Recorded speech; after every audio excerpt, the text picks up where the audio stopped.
परमेश्वर श्री कृष्ण ने अपने जीवन काल में सिर्फ 4 नगरों में ही अपना पद स्पर्श किया और वह है मथुरा, द्वारका, वृंदावन और महाराष्ट्र के विदर्भ में स्थित अमरावती शहर में। आज हम बात करने वाले हैं अमरावती शहर में बसे श्री कृष्णा के द्वारकाधीश चक्रधारी स्वामी मंदिर के बारे में, जहां पर श्री कृष्ण ने रुक्मिणी हरण से पहले 3 दिन तक निवास किया था और रुक्मिणी हरण की योजना बनाई थी। द्वापर युग में भीमक नामक एक राजा था जिसको 5 पुत्र और 1 पुत्री थी और उसका विदर्भ राज्य पर शासन था जो महाराष्ट्र में आता है। उसके बड़े पुत्र का नाम रुक्मी था और पुत्री का नाम रुक्मिणी था जो श्री कृष्ण की पहली पत्नी है। रुक्मिणी जब बड़ी हो गई और विवाह के योग्य हो गई तब भीमक राजा को लगा कि अब उसका स्वयंवर करके उसका विवाह कर देना चाहिए।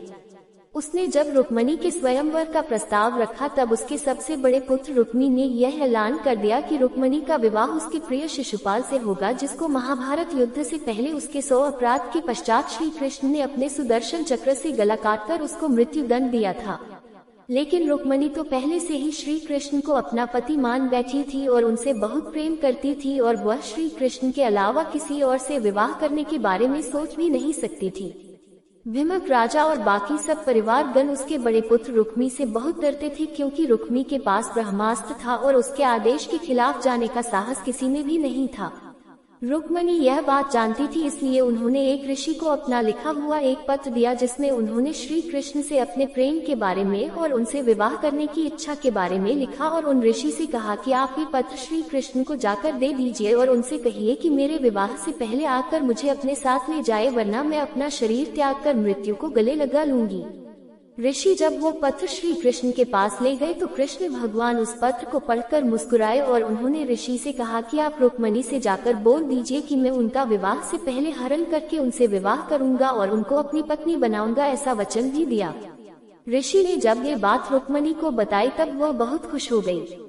रुक्मिणी के परिवार में एक प्रथा थी कि लड़की के विवाह से पहले माँ जगदम्बा के दर्शन करने हेतु लड़की को मंदिर में ले जाया जाता है।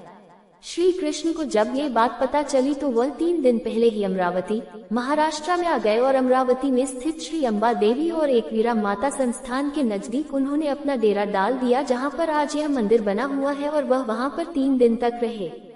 उसके बाद जिस दिन रुक्मिणी माता अम्बा देवी के दर्शन हेतु मंदिर में गई तो श्री कृष्णा अपना रथ लेकर पहले से ही बाहर खड़े थे और जैसे ही रुक्मिणी देवी माता के दर्शन कर बाहर आई तो श्री कृष्ण ने उन्हें पुकारा और अपने साथ चलने को कहा तो रुक्मिणी माता दौड़ी दौड़ी श्री कृष्ण के पास गई और श्री कृष्ण ने अपना हाथ आगे बढ़ते हुए रुक्मिणी देवी को अपने साथ रथ पर सवार कर लिया और वह वहां से निकल पड़े।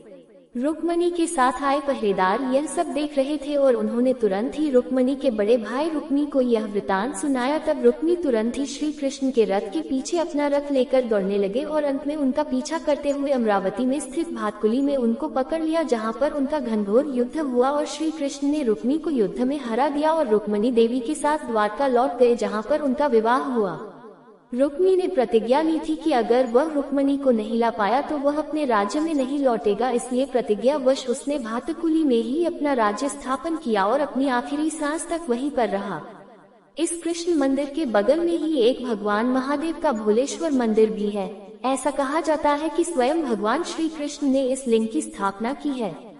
इस पूरी कथा का वर्णन, अमरावती का इतिहास, इस पुस्तक में बहुत अच्छी तरह दिया हुआ है। तो अगर आपको ये पुस्तक कहीं मिलती है तो उसे जरूर खरीद कर पढ़िए, क्योंकि उसमें अमरावती स्थित जगदम्बा माता के अम्बा देवी और एकवीरा माता मंदिर की कथा भी बताई गई है। तो ऐसे परमेश्वर भगवान श्री कृष्ण ने 3 दिन तक इस मंदिर में 3 अलग अलग जगह पर विश्राम निद्रा आदि किया, जिसके कारण यहाँ इस मंदिर में 3 अलग अलग जगह पर उनकी गद्दी को बनाया गया है। आप भी स्वयं परमेश्वर के चरण स्पर्श किए हुए धरती को छूकर उनका आशीर्वाद ले सकते हैं और इसलिए आप इस मंदिर में एक बार जरूर आए।